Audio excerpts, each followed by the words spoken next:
सुबह लगता है शाम को पढ़ूंगा, शाम को लगता है रात को पढ़ूंगा, और फिर रात को थोड़ी देर पढ़ने के बाद नींद आने लगती है, और इसी तरह पूरा दिन वेस्ट हो जाता है। अभी केवल दिन बर्बाद हो रहा है, कुछ साल के बाद इसी आदत की वजह से आपका जीवन बर्बाद हो जाएगा। समय रहते आदत सुधार लीजिए, नहीं तो देर हो जाएगी। ये बातें आपको अभी समझ में नहीं आएगी, ये बातें आपको तब समझ में आएगी जब आपके पास न समय रहेगा न कुछ बड़ा करने का जुनून। एग्जाम बहुत नज़दीक है और अभी के समय आपके लिए सबसे ज़रूरी काम है पढ़ाई करना, और वो भी पूरे फोकस के साथ, क्योंकि आपके पास सिर्फ 1 महीने बचे हैं, और ये जो समय निकल गया तो पूरी ज़िंदगी पछताना पड़ेगा। किसी भी परीक्षा के लिए लंबे समय तक स्टडी करना बेहद तनावपूर्ण हो सकता है। कई बार स्टूडेंट पढ़ने तो बैठ जाते हैं लेकिन फोकस नहीं कर पाते।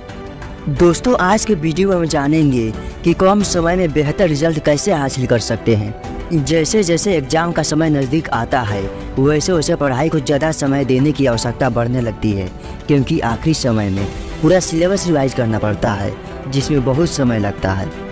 आज का यह वीडियो बहुत ही ध्यान से देखना, क्योंकि मैं आपको पढ़ाई करने के ऐसे तरीके बताने जा रहा हूँ जो आपको पढ़ने के लिए मजबूर कर देगा और पढ़ते समय कभी आलस नहीं आएगा। सबसे पहला तरीका है पढ़ाई का समय सुनिश्चित करें। हर इंसान की अलग अलग बड़ी क्लॉक होती है। इसे आसान शब्दों में ऐसे समझ सकते हैं कि 24 घंटों में एक समय ऐसा होता है जब हमारी कार्य क्षमता हाई होती है। इस समय जब भी हम कोई काम करते हैं तो उसे बेहतर तरीके से कर पाते हैं। जैसे किसी को सुबह में पढ़ने से अधिक समझ में आता है और लंबे समय तक याद रहता है, वहीं किसी को रात में पढ़ना अच्छा लगता है। ऐसे में परीक्षा की तैयारी शुरू करने से पहले अपने बॉडी क्लॉक को एनालाइज कर ले। दूसरा तरीका, रात में ही तैयार करें अगले दिन का प्लान। अगर रात में पढ़ाई करना है तो पहले से प्लान बना ले कि कौन कौन विषयों की पढ़ाई करनी है। रात में हल्के आसान विषयों की पढ़ाई करें। रात में वहाँ बैठकर पढ़ाई करें जहाँ आपको नींद ना आए और लाइट की भी अच्छी व्यवस्था हो। रात में कभी भी लेट कर पढ़ाई ना करें, इससे आपको आलस आएगा और आखिरकार आप किताबें बंद करके सो जाएंगे। यदि आपको रात में पढ़ते समय झपकी आने लगे तो थोड़ी देर घर के अंदर ही कहीं टहल ले या पानी पी ले। नींद भगाने के लिए चाय या कॉफ़ी का सहारा न ले। अगर आप रात में पढ़ाई करना पसंद करते हैं तो खाना जल्दी यानी 7 बजे तक खाने की कोशिश करें, और डिनर के बाद थोड़ा टहल ले या अपनी पसंद का म्यूजिक सुन ले। किसी भी काम को करने के लिए सही प्लानिंग सबसे ज़रूरी है। आपके पास पूरे साल या हर महीने का प्लान होना चाहिए। अगले दिन आप क्या करने वाले हैं इसका प्लान आपको रात में ही बना लेना चाहिए।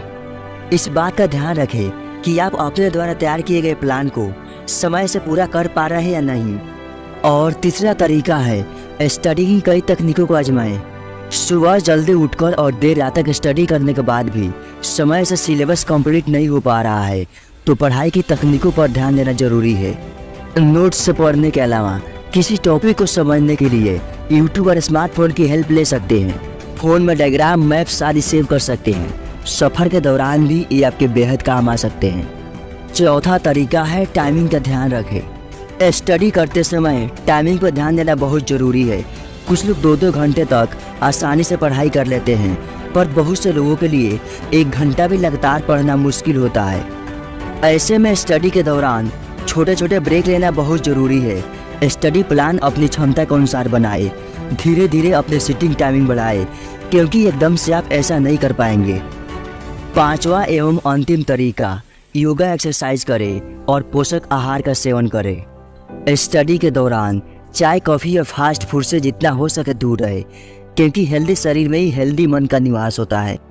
Thank you so much for watching my video. Wish you a very happy exam day.